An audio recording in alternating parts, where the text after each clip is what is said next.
কাল দুপুর 1টা থেকে সারা রাত বরফ পড়েছে। এখন বাজে 8টা, সকাল 8টা। এই একটু থেমেছে, এখনো কিন্তু হালকা তুষারপাত হচ্ছে।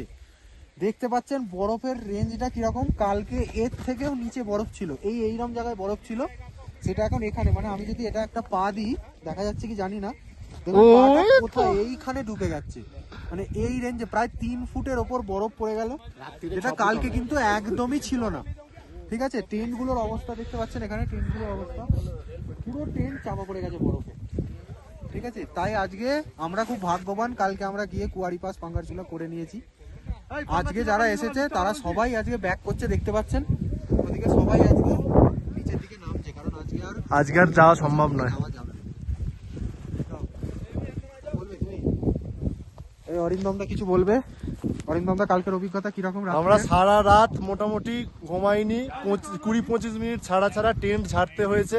এই টেন্ট গুলোকে কিভাবে ঝাড়তে হয়েছে একবার দেখিয়ে দাও। নিচের লেভেলে ছিল বরফ, টেন্ট গুলোকে ধরে ধরে যদি না ঝাড়ি, উপরে যত পড়েছে উপরে ওয়েট বাড়ছে, টেন্ট ভেঙে যাওয়ার চান্স। ওই জন্য 20-25 মিনিট ছাড়া ভিতর থেকে এইভাবে বরফগুলো বার করতে হচ্ছে, বাইরে পরিষ্কার করতে হয়েছে। না হলে এই যে বরফের এইরকম অবস্থা হয়ে যাচ্ছিল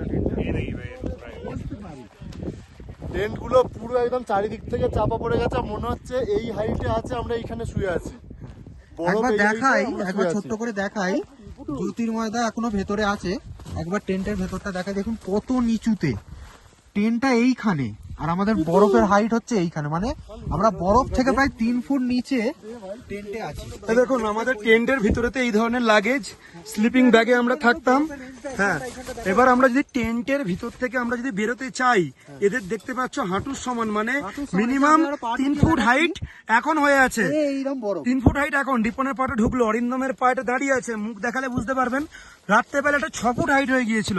একটু সর রিপন, জাস্ট টেন্ট থেকে বেরোলে অন্য টেন্ট গুলো দেখতে পাচ্ছেন কিভাবে টেন্টের মাথা হয়ে গেছে।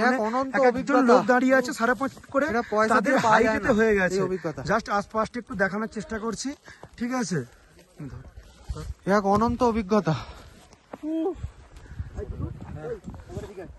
সেখানে জামাইবাবু রেডি হচ্ছে, সবাই বাড়ি যাওয়ার উদ্দেশ্যে। এদিকে সব দেখতে পাচ্ছেন গাছগুলোর অবস্থা। এটা কি ডিসেম্বর না ফেব্রুয়ারি মার্চ আমরা বুঝতে পারছি না। আস্তে আস্তে রোদ উঠছে। একটা সুখবর আছে, পাহাড়ের ওই সাইডে রোদ্দুর উঠেছে, দেখতে পাচ্ছেন।